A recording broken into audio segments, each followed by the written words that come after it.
So that this is a local government, structure in action. It's not there. So these are the contradictions. When people are talking about the structuring, it will also mean that the existing local government structure can be dissolved or expurgated from the constitution.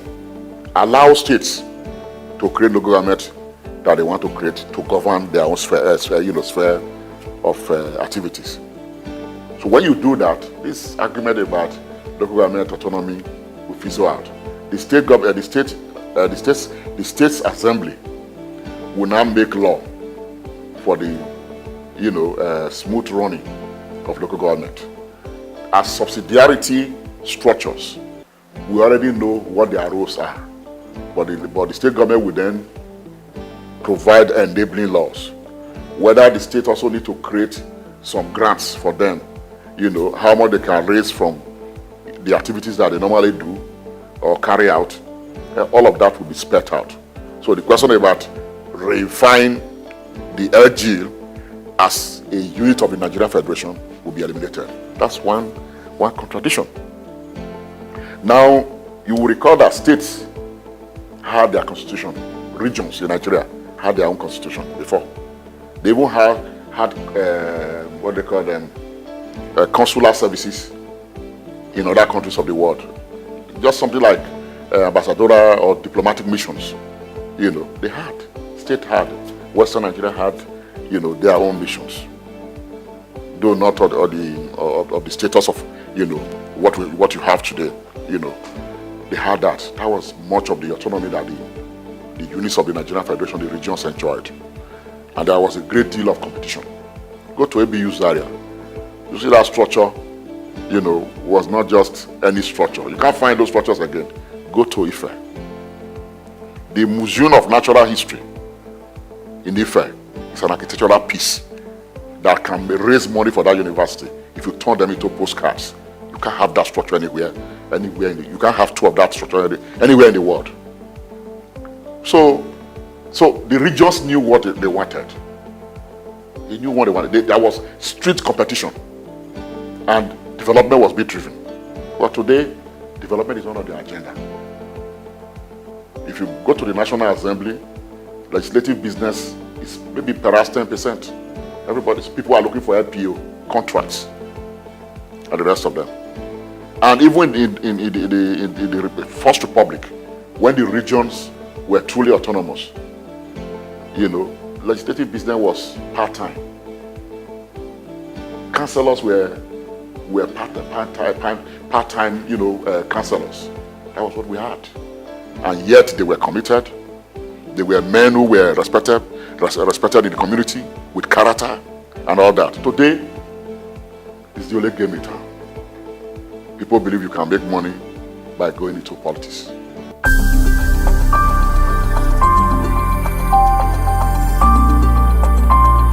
If you look at the academic staff union of universities, the crisis has always been about underfunding of the universities, the tertiary institutions in the country. Or not just even tertiary institutions, the educational sector. If you look at budgetary allocation vis-a-vis other sectors of the national economy, you discover that education is not prioritized. So that has created problems between academic staff union and the Nigerian government. Autonomy happens in different ways. The way we are in Nigeria today, in which every institution and agency of government go to the center to collect money from the federation account, will not allow university to have full autonomy, because you still rely on subvention, from the federal government, to run, or the state government, as the case may be, But creating your own resource base, financial autonomy, is still problematic, because you can't charge higher, tuition fees. Private institutions are doing that, and you know what it is. Your children can't go, my children can't go there. But even at that, they rely on, the faculty members in the federal institutions to teach in those institutions, because we resource for them. So ASUU has always made a patriotic case for funding of education. And ASUU doesn't just make a case, they provide solutions. There was a document ASUU produced in the 80s titled How to Save Nigeria. The third fund that you see today was a product of that articulation. It was ASUU that articulated this third fund, which comes from the money in third fund is education tax. ASUU provided anything they asked for, they provide a solution. Even the last element of the crisis, EPs, these integrated personnel, payment services. ASUU said, look, the nature of the the educational institutions are such that you can't lump us with EPs. ASUU then provided what they call UTAS, University Transparency and Accountability System, that will take care of the peculiarities within the system. So ASUU will make a case. When they protest, they review and justify. That's what ASUU does, And I would say that ASUU is one of the most patriotic organizations in this country. In fact, the last organization standing in terms of providing, solutions and critical engagement with the state actors. So it is made to look like a problem because of irresponsibility of the minders of the Nigerian state. Elsewhere in the world, education is always prioritized. Some places education takes a larger chunk of the national budget because if you have an educated population, it is easy to govern. It's easy to govern and the rest of them. So I don't look at it as age-long crisis. If we have a productive national economy, federal government may not need to even fund the university because product of research, companies will buy into them, and therefore university can survive on royalty. For instance, University of Michigan, survives on royalty, particularly from the automobile industry in Detroit, in the United States of America. Now, but even at that, the state has not shirked its responsibility of giving subvention to a university that is super rich. That's the United States. But here, you know the trend. All of us in government take our children to universities abroad. And Nigeria's universities in the 70s and 80s and the 60s were stronger than those universities. If you bring a degree from America, Nigerian university system here, they don't regard it those days. If you bring from Canada, they don't even look at it at all. Except maybe Britain, because our system was modeled after Britain. But today, we bring all kinds of degrees now. We are proud to label it University of Hull, University of Birmingham, State University, Florida. Whereas Nigerian, the faculty in Nigeria, in Nigerian universities, were very solid and strong, attracting international, academics to come into Nigeria. If I had so many international academics, UI, the same thing, and the rest of them.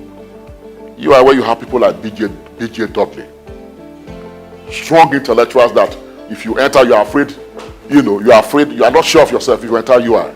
Because the academics were thick, they were real scholars, and the rest of them. And it's still easy to do this. All you just need to do is to invest, fund educational system. The money that is voted for newspapers for a senator is, it's just equivalent of what a lecturer earns in a month, a professor earns in a month. Less than $500. It is a shame.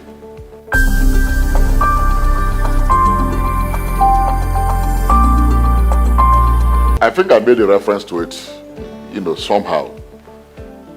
You can, if you want to transform society, you need state power to do so. Without state power, you can't transform society. But beyond that, the political atmosphere, is highly polluted. You have state actors who are not there to build, who are not there to transform society, but who are there to self-aggrandize, accumulate resources for themselves and their cronies. That's what you have. Maladministration. That's what you have. So, if you have that structure, unless there's a contention with that structure will be reified, that it becomes extremely difficult to change society. Look at the consequence of the way we have misgoverned our country. Every Nigerian wants to go abroad. Professionals are living in droves. So if they leave, who is going to build the country? So I believe that it is possible to create sanity zones. By experimenting with what I call enclave paradigm. People will say, yes, every other thing is bad in Nigeria, but there's a state that is getting it right. So that is the, overriding rationale for my intervention in politics, especially in Edo State. The process is still on to get our candidates out, and one is optimistic that one may have the opportunity to serve our people and to, create a sanity zone, an exemplary, sphere of governance for Nigerians to see.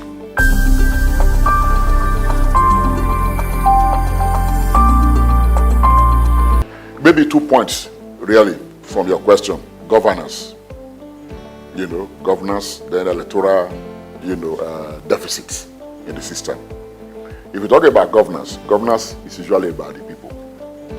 As a political scientist, I've read Western philosophers, from Plato, Aristotle, to J.S. Mill, David Bertrand, all of these people, Jeremy Bertrand, sorry. What they are all concerned in their philosophical articulation is how to achieve happiness for society. And so society is created in order to create a basis for happiness for humanity. Because individuals cannot surmount, the burden of nature. And therefore, you create a community for that, for our social life. We have negated that largely in Nigeria. And so we need to re-engineer governance. Re-engineer governance in ways that it can become meaningful and create a basis, for happiness of our people. So it means that government must reprioritize and focus on, those vitals, existential vitals. People must have a roof over their head. People must be able to feed, clothe themselves. If you can't do this, you are not governing.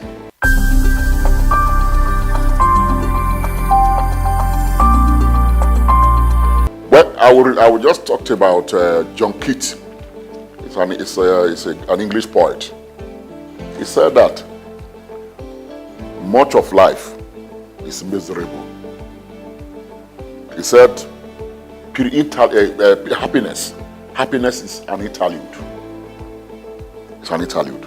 So if you understand this, so define a purpose for your life such that you can maximize the interludes of happiness. And that is when you must acquire a skill. You must acquire so that you can be relevant in the productive process in the country. Acquire a skill. Get education. Education, is elevating. Education is elevating. Be self-reliant. Love your neighbor as you love yourself. These things are very important.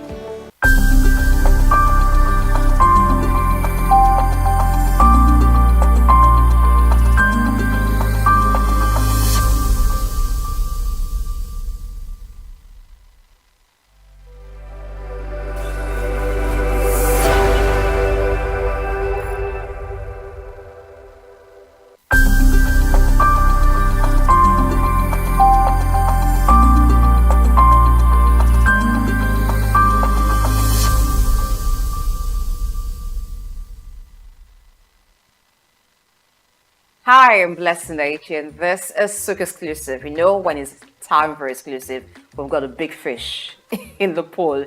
All right, this time around is JJ Ekwega, the name that comes to mind when you're talking about talent relations globally, you're talking about media consultancy, as she's been publicist to renowned artists such as the late Judge Michael. All right, I hate to say late, but because his music feels so much alive whenever you listen to it, because they're classics. When you talk about Judge Michael, those songs is done, never fade. But let's meet JJ Ekwega. Good morning, welcome to the show. Good morning, nice to see you today. Yeah, I like to wake up to someone great, and this is it. Waking up to sit close to you and talk to you. Oh, thank you, appreciate that, thank you. All right. Now, for someone like you who's been around the high and mighty when it comes to the entertainment industry all along, it must have been a journey and it must have been very interesting. Also good to know that your grand uncle, Orlando Martins, was the first African to go to Hollywood. Yes. So talk to us. How has it been for you growing up amidst celebrities and even working with them? Well, I have to say the inspiration started with great uncle Orlando, really, in the sense that when we were teenagers, we didn't know in the 80s, just before he passed away, we used to visit him just in Lagos here, near the Marina area.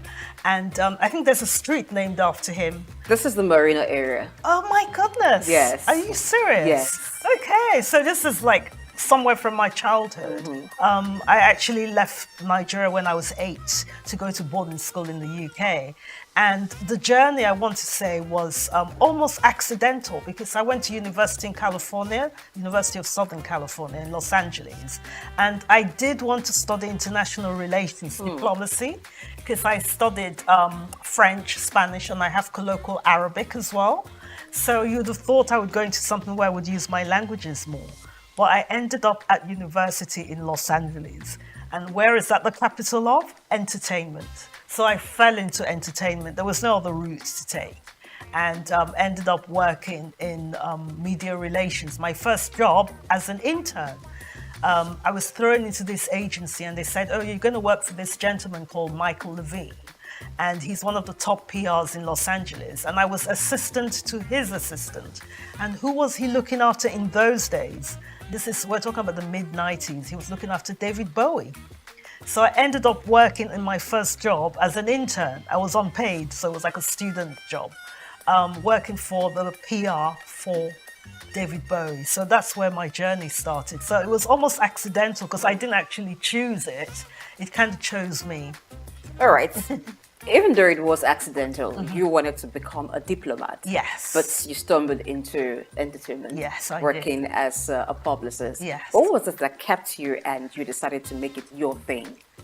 I realized that it was a vocation, that's something that came from the family. Going back to great uncle Orlando Martins, I came to appreciate in time when I told people that as a child, he would show us pictures of him with Ronald Reagan or the great Audrey Hepburn, the actress from Hollywood, and other people. And we didn't appreciate it at the time. And when I told the story, when I went back to Los Angeles, people would be like, but we know your great uncle's films. We've seen him in Hasty Heart.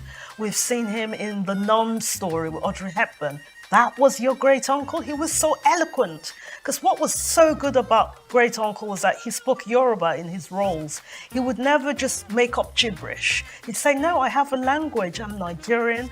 And that pride, I think it came down to us. And my brother Babatunde and my sister Yewande were so lucky that we were around him as children because he instilled that thing in us. So when I fell into entertainment when I was in LA, it was a natural progression. And I just thought, no, I should do this. He was an inspiration to me. So I think that's what kept me going on. Did you ever find yourself in a conflict from being the publicist, the one who's behind the scene, working it out for the artist, Yes. and wanting to be in the stage, like being in front of the camera, being the artist yourself? Do you know how I got around that? Our late mom, Ibiene Adokiapega, she was a journalist in the UK in the late 80s and just before she passed away, unfortunately, in 1992. And growing up with her, She worked for the Daily Mail in the UK and as a freelance for papers in Nigeria, although she was based in London. And one way of me conquering that was also doing my journalism side of things, because my degree was in communications and journalism.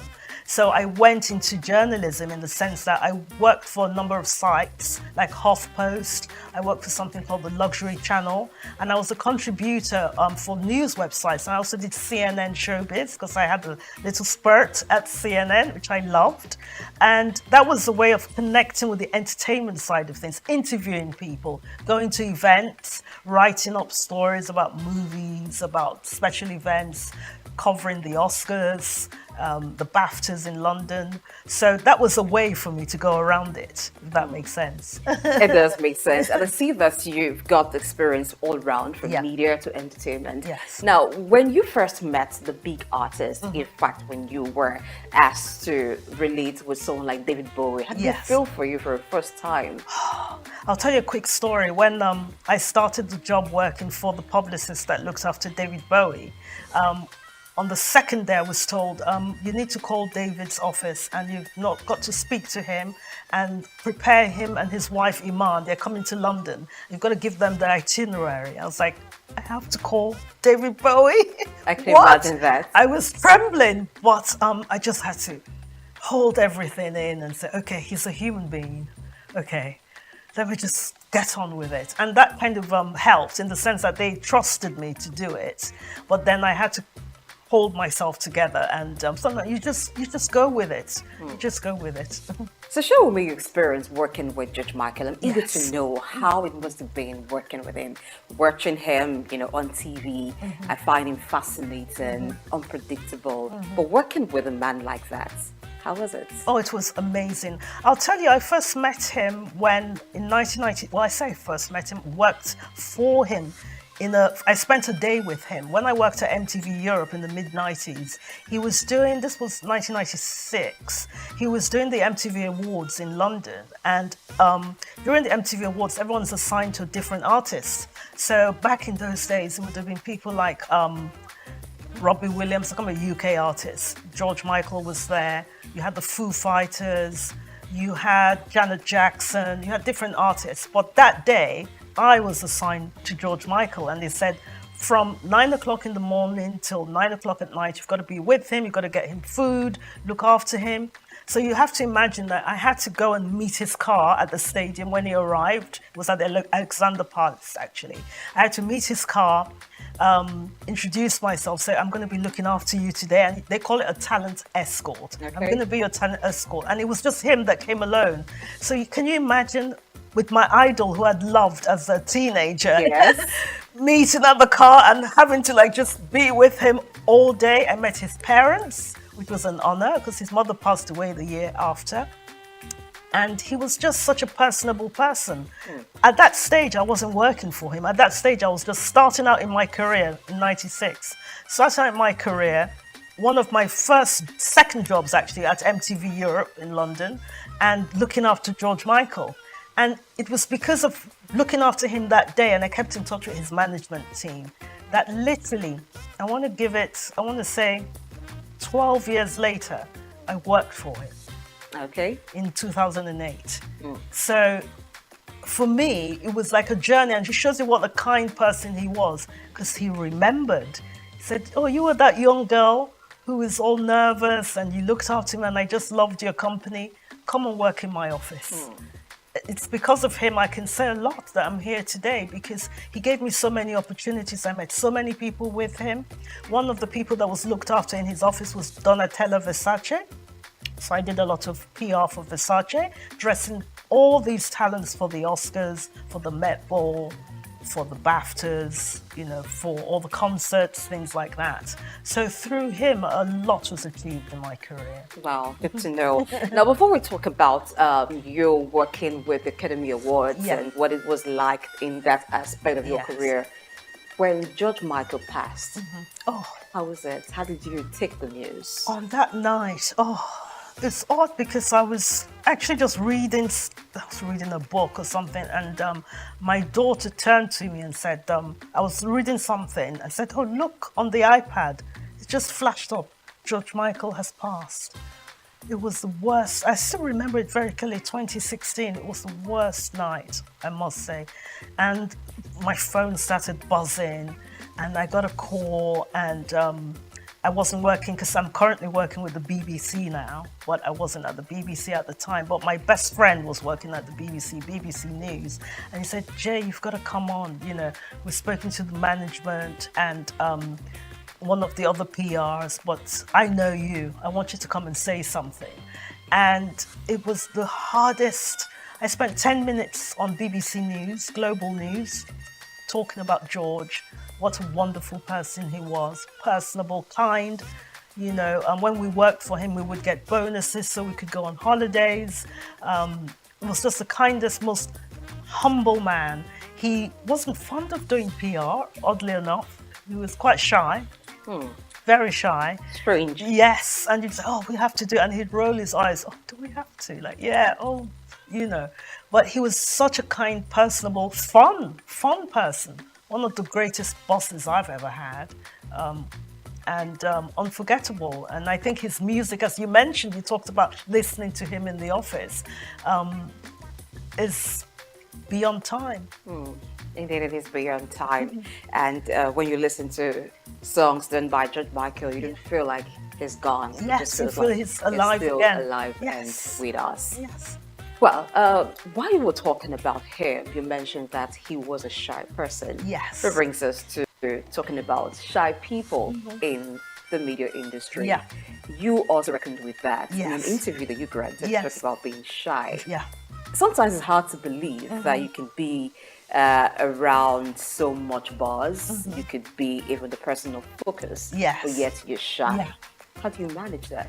I think sometimes it's just taking a step back and sort of saying, okay, this is a little beyond me. I mentioned went to some Oscar parties just a month ago. We were in Los Angeles, and we went to this charity event, which we thought would be a friend of mine invited me and said, "Oh, come to this. It's called the Green Charity." I thought, oh, it sounds simple enough, but it was at a very nice hotel. And who should walk in? Zendaya. And she's like the biggest star in the world at the moment. And she said, "Oh, hello, what are you here for?" And I said, "Oh, I'm just visiting from London." And talking to people like that, you kind of realize that we're all human at the end of the day, but we're all giving our gifts in different ways. Like you're here today, you're a wonderful interviewer. Thank you very much. You know, lovely surroundings and everything. So I think everyone has something to give, no matter how high, no matter how the journey is going. I think we're all humans. And the way she, took the time to say, "Oh, hello," and "Oh, what are you doing here? Where are you from?" And I thought that was really nice. And we just connected as human beings. So little things like that help, that you overcome whatever the personality is. Let's get to the Academy Awards now. Yeah. I'm eager to know. Now, being in that space, it's a very influential space. It is. It gives you so much power to do a lot. Yeah. I guess that there are not many Black persons in that space. So working in that space and doing your bit, how has it helped you? And how do you think it has also helped other artists of African descent in the entertainment industry? What have you learned that they should learn? I think we've come a long way. It's getting better. We're not there yet, but it's improving in the sense that there are people now able to make films. Just recently, actually, just this time, a cousin of ours through our mother's related to his father, Miss San Harriman. His father was the late Hope Harriman, who's well known in Nigeria. And he was a business partner of my father's, Ben Ipega, Harriman, Ipega & Co. They were land property developers, well known in Lagos. Miss San had a film at the Oscars, a short film that was nominated with the actor David Oyelowo in the lead. And when you have our work being honored like that, he was a nominee. He didn't win this time, but the fact that he was at the Oscars shows you that we're being recognized, not only as working behind the scenes like myself as a publicist. No, there are not many of me, because I'll tell you a very quick thing. I've been at events in the past with George Michael and his entourage, and I was the publicist there, and somebody came to me and said, "Could you go and find the publicist?" And I had to say, "I am the publicist." and they had to apologize. Why was it hard for them to detect who the publicist was? Is it that you're this person who likes to be in your space? Is it you're called out? At that time, I was there doing my work and being respectful, but I was the only person that looked like me. Oh, are you talking about color now? Yes. Okay. Yes. Because especially even now in the sphere of publicists, I would say 3% of us are of ethnic minority in the UK, on par, on that level where we've grown, and the level working with very A-list talent and things like that. There are not so many of us. It's getting better, but we still have a struggle. I've still had issues lately in my life, in this role that I've been in, but I refuse to step back when I've started a journey moving forward. You seem to be very comfortable in the UK or working in the UK. Yes. Most part of your career has been in the UK. Yes, most of it. What is it about the UK that makes you comfortable? If you were in America, would it be any different? I have worked briefly in the US and lived there as a student as well. And basically, and my ex-partner is from the US, Los Angeles. But essentially, the UK, because I went at 8, because I think I went as a young child, I went to boarding school there, so I really cultivated the culture there.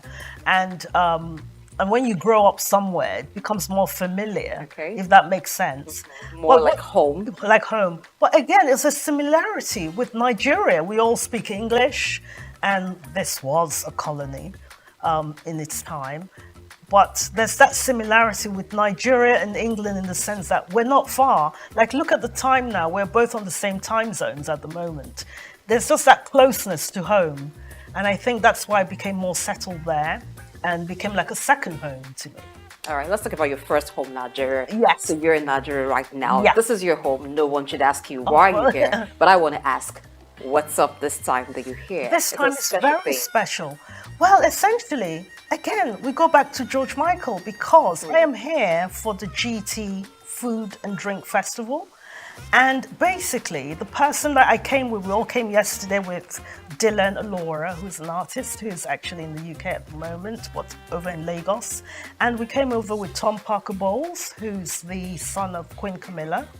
And we all flew over last night. And George Michael gets involved with this again because I met him because he was a friend of George Michael and someone that we organized tickets for back in 2008. So we thank George Michael. Because of George Michael, Tom is here. And so we're here for the food festival for a few days to enjoy, see what it's all about. I haven't been to any of these festivals. I think it'll be fascinating. And they have other people attending like Aldo Zilli, Jean-Christophe Novelli, and some US chefs as well. And very much looking forward to it. So that's brought me here for 5 days to enjoy Lagos. And I'm always happy to come home. So it's a food festival. I'm going to tell you a bit about it because I was at the last year's edition. It was a while. Events talking about having. So you've different- been. Oh, yes, I haven't been. But I'll leave you to have your experience. Okay. But let's talk a bit about Thomas Parker Bowles. So, being a food critic, Yes. that's not very common. Now, how do you become a food critic? It seems like you've got to be a chef first, or you've got to have great love for food to be able to criticize the cooking of different people. Now, that looks like a career that is not quite common. And working with someone like that, from where you're coming from, working with those in music, it's different. It's still in the realm of, in England, it's very popular actually. It's a very popular thing to be a food critic. There are quite a few that I can name in the sense of, you don't have to be a chef per se. It's more like you're an editorial person. It's like you review films, review music, review films, and you review restaurants. So, for example, we took him to, there's a restaurant called Enish in London, Nigerian restaurants, and they have them in Dubai as well. Very popular outside Nigeria.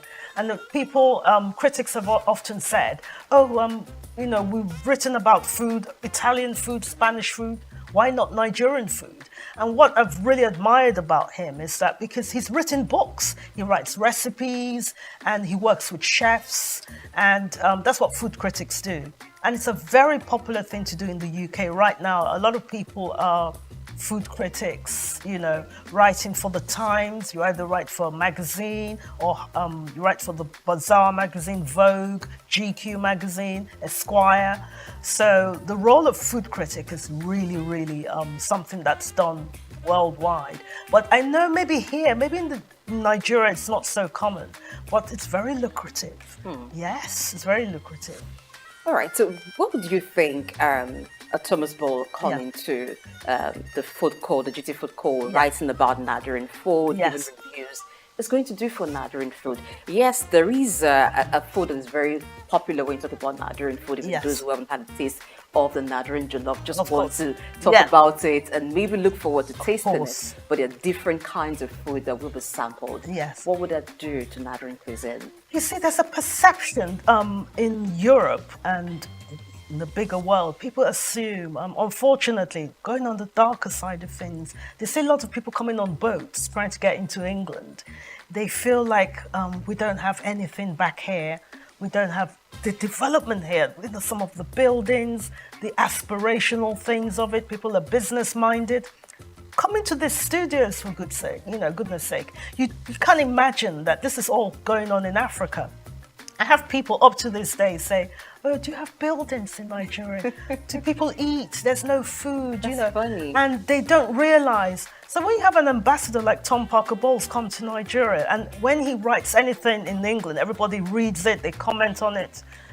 The fact that his mother's Queen Camilla of England might have something to do with it. But his voice is very loud, and what I'm really proud of him is that he said, "I want to come and see Nigeria for myself."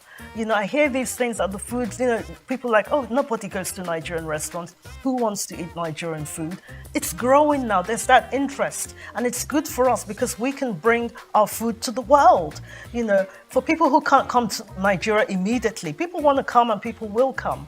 But people who can't come, people like him, food critics, can come back with that message that we've been to Nigeria, we see what they do, they're really doing well, they're trying. Yes, there's good and bad in everything, but they're promoting our food, promoting our culture, and it gives us industry, it gives us some business opportunities, it gives us partnership opportunities, and it's increasing our voice in the big global stage.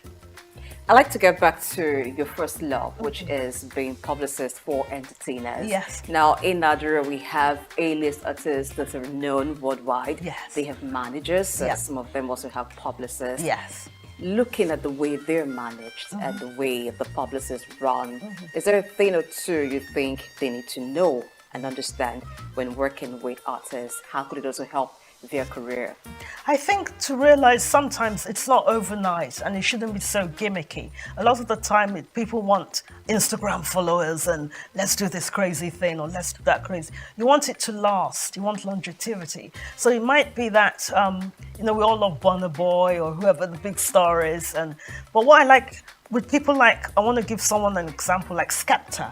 Do you know Skepta? I do. He is wonderful because he's done things like with Channel 4 in the UK where he's done content with young people to try and bring them, let's take them away from the knife culture or any crime and trying to inspire younger people to do business, to do different things with their lives. So I think what the PRs can do is use them as an influence, as a force to say, come into this, you can do your career here. It doesn't always have to be in entertainment. You can be a lawyer, you can be a lawyer for an actor, you can be a lawyer for a singer, you can be a lawyer for whatever. Or you can do different jobs, but just to aspire to do better.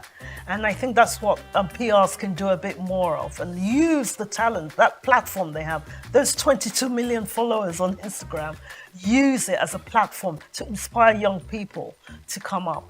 And good enough, you are inspiring a lot of young people watching Souq News TV because this is what it's about. Yes. Changing the narrative, inspiring people to be Definitely. better. As a wrap up, what's next for you after the GT call? Oh my goodness. There's a lot because, like I said, my main role at the moment is working with the BBC. So working on different shows. I've just done something called The History of Disco, and I was thrilled to see it on the flight over on British Airways. Do you dance? Yes. Oh, okay. I won the Michael Jackson dancing competition as a Really? teenager. Yes, I'd like I to did. see that. I want to do it here. But yes, so there's a lot in the pipeline, lots of new programs that we're doing with the BBC, and they're trying to make people more cultural and diversity aware. And I want to be part of that journey with the BBC because it has been in the States where people that look like me feel that we're not taken, in the sense that we're not taking the direction that we want to go all the time, but they're trying to readdress that and make things better for everyone. So yeah, my future, I'm hoping to get involved with things like diversity causes and work with teams and everything, and work with new talent and new TV shows. Okay. So it's very exciting time, and get Nigeria involved as well. And do a bit more writing for BBC Culture and write about Nigeria and Africa. Well, you've got Souq News TV with you. Yes. You want to do things, and we want to thank you for being here Thank today. you so much for having me. Oh yes, I like that you had this energy from start to finish. Thank It you. means that you're very passionate about what you do. And grateful. And you really want to change the narrative for Definitely. people of color. Yes. And make the world a better place, like Michael Jackson sang about. Yeah, I know. God bless his mind. So, And God bless the soul too of Amen. George Michael. amen. Amen to that. Thank you. Thank you. It's a wrap on Souq Exclusive. We've been talking with, I like to add the to him. I hope the GDTI would not be angry. The JJ Ekwega, because this woman is awesome. Trust me, it's never been a dull moment talking with her. Thank you so much for having me. I've thoroughly enjoyed it. Thank you. Until the next, I'm Blessing AG. Thank you for watching.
Makes a hole in a stone, not by force, but by consistent dripping.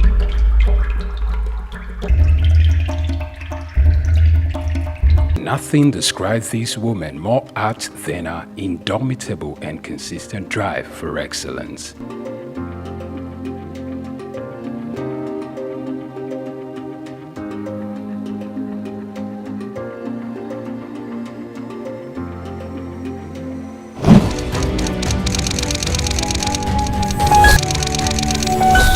Born Bilikisu Abiodun Moturayo Omobalanle Adekola on December 24, 1962, into the family of Alhaji Abdulmoshood Adekola, the first grandson of the first Alhaji in the city of Ibadan, and a Cameroonian mother, Mrs. Hannah Aduke Adekola, in the ancient city of Ibadan, Oyo State. While her mother was still pregnant with her, left for England to further his education. And while she was pretty much young, her mother left the country to go join her husband, to return while she was 8 years. Meanwhile, she was left to be cared for by her grandmother. She was registered in a private boarding primary school at the age of 4. My parents had me. My father went off to England to go to school before I was born. He left my mother pregnant with me. My mother had me, and before I was a year old, left to join her husband in England, and I was left with my grandmother. I grew up with my grandmother, before my parents came back like 8 years after. Spent my first, from about age 4 or 5, I was sent into a boarding nursery school. I lived in boarding school at a very early age because my parents wanted to protect me from becoming a local Ibadan girl. And she usually attributes these to her early independence and wisdom. Omo Agbanimi, some of her friends sometimes poke fun at her wisdom, which is way beyond her age. I was raised by my grandmother, so I'm a bit of an old woman in my brain, in how I think, as my friends say. Her foray into business started at a very young age at her grandmother's shop where she sells salt. Little did she know that this was going to stand her in good stead in life. My first exposure to business was my grandmother's little shop where she sold salt. And I used to love to sit behind her little kiosk and help her to sell the salt. But who knew I was being trained for business in my future? While at secondary school, she participated in the literary debating group, excelling in it, which made her consider a career in law, though that didn't last. Also, it is worthy of note that Ibukun Awoshika could hold her own in athletics, earning her the nickname Rabbit because she could really run. As an athlete, if you want to run, and I used to be fast, they used to call me the Rabbit. Unsure of what career path she was going to settle for, she considered becoming many things at one point or the other of her life. After secondary school, she thought of becoming a medical doctor, but she couldn't stand the sight of a cadaver, so she let go of that idea. Later on, architecture was another fancy that caught her attention. Similarly, she also considered becoming a chartered accountant. Finally, only see she could work in a bank. I thought I wanted to be a doctor. Then I found out that they work with real dead bodies. I changed my mind very quickly. I then thought, you know what? I'd like to be an architect. I was good in sciences and had a problem if parents sentence you to science when you're good at both. So I ended up in Ife to study chemistry. By the end of my first year, I realized how much I hated chemistry. I could pass it, but I didn't love it. So then I thought, you know, I'd make a good lawyer. I debated throughout school. I used to represent my school in school's debate. So everybody knows that I can win an argument. So I gave it everything trying to change to law. I used to go and sit outside the door of the dean of law. And then one day the man said, come, what do you want? I want to change to law. Is that why you've been sitting outside of my office? Yes, sir. Okay, if I only take one person from another department next year, it will be you. After the completion of her undergraduate degree at the University of Ife, she went for the compulsory one-year National Youth Service Corps (NYSC) in Kano State, where she worked as an audit trainee at Akitola Williamson Co., which later became Deloitte. For youth service, I did everything to make sure they sent me to an accounting firm. They first sent me to a Muslim school to go and teach. That was easy to solve. I just wore a dress off my shoulder. I went to report. I was immediately rejected. Once they rejected me, I went back to the posting room and waited there for days until they sent me to Akintola Williams & Co. Although she was later given full employment after a service year, she felt becoming an accountant wasn't a thing. You would have thought that having gone through all that trouble, accounting would be the love of my life. When I got there, within the 1 year of my youth service, I realized how boring accounting is to me. Because they had all the processes somebody else had thought about before. All I had to do was open old dusty files from company to company without imagination or initiative. I'm a very restless human being. That was not going to work. So I finished the work. I did well. They offered me permanent employment, but I said, thank you, but no thank you. Why? Because at that moment, I had come to a realization that that was not the vision for my life. After returning home, she joined Alibert Nigeria Limited, a furniture company, as showroom manager, in a word, only to kill time. She only stayed for 3.5 months. She left to begin a furniture manufacturing company called Quibis Limited in 1989, just months before her 26th birthday. The company later grew into Souq Chair Center Limited following a venture merger with Souq SA and Guarantee Trust Bank in 2004.